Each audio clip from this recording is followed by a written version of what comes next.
Most of the counties, beginning with our host county today, Machakos, Kitui, Makueni, Kajiado, we are actually consumers of that water. So as custodians of the people of the Republic of Kenya, and in effect, the area that we represent, we took note that it's now the rainy season, and most of the waste, both solid waste and the other types of waste, including chemical waste, that has been discharged to the rivers due to the heavy rains.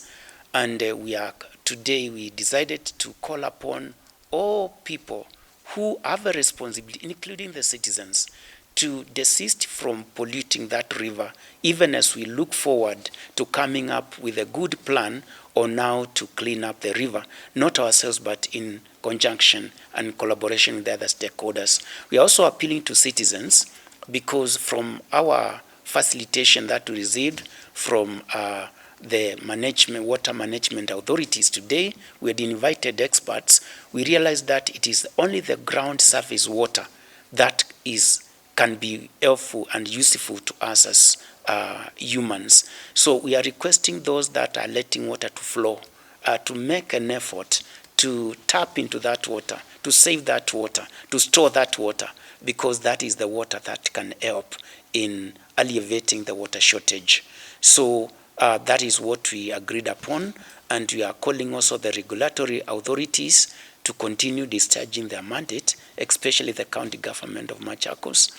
And we also request the citizens to follow the law when it comes to issues of drilling boreholes, which we realized that when they hide and drill boreholes without proper authorization, they risk their own lives, because that water has not actually been looked at, it has not been tested, and they might end up consuming harmful elements in that water. Secondly, they are breaking the law, and if they are actually caught, they'll also face the court action. So we request that let's be disciplined enough, even as we continue to look forward to a better environment tomorrow through the Catholic Peace and Justice Department. Kwanza tunamshukuru Mwenyezi Mungu kwa kutupatia maji ya mvua. Tumepata maji ya mvua, na tunahimiza watu wa Ukambani kwa ujumla, na hasa Machakos County, watumia hii nafasi ya kuweza kuvuna maji, kuweka matanki ya kuvuna maji,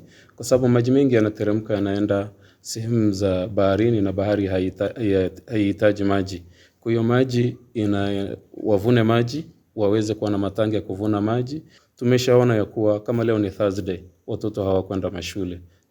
Tumeshuhudia juzi shule nyingi hazikwenda shule, na leo ni zaidi, hakuna mzazi amepeleka mtoto katika mashule. Hiyo ni moja maendeleo yanarudishwa nyuma.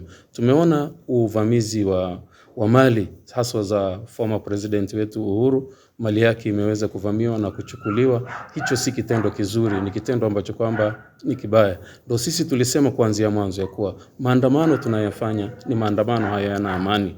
Kitu tunachohimiza sisi kama kwa viongozi wetu wa kisiasa, tunahimiza ya kuwa wakae chini, wazungumze, waelewane.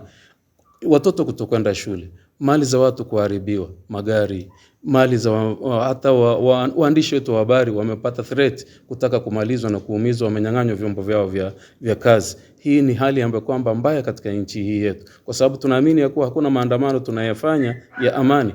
Tunahimiza ya kuwa viongozi wa kiserikali, president wetu na makamu wake, opposition Raila Odinga na watu wake wale wako pamoja, wakae chini wazungumze. Hakuna solution litapatikana pasina kukaa chini. Na hata tupigane miaka 10, miaka 5, tutakuja kukaa chini, na hapo tutakuwa tumeharibu mali zetu zote katika nchi yetu, na hakuna faida yote tutakuwa tumeipata. Tumeshuhudia uharibifu na unaendelea. Tungeomba haya yote yakome, maandamano yakome, watu wakae chini wazungumze, tutaijenga nchi yetu kinamna gani.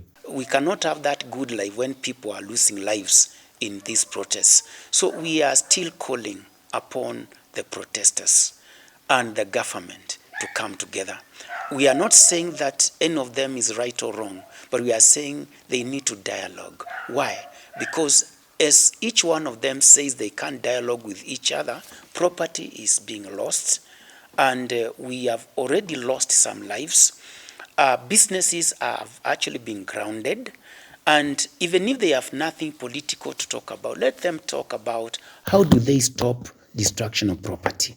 How do they stop the loss of business? Because like now, Mondays and Thursdays, no business is going on in Nairobi. So we request both the government and the opposition to sit down and talk about those things, because it is the ordinary citizen who is suffering.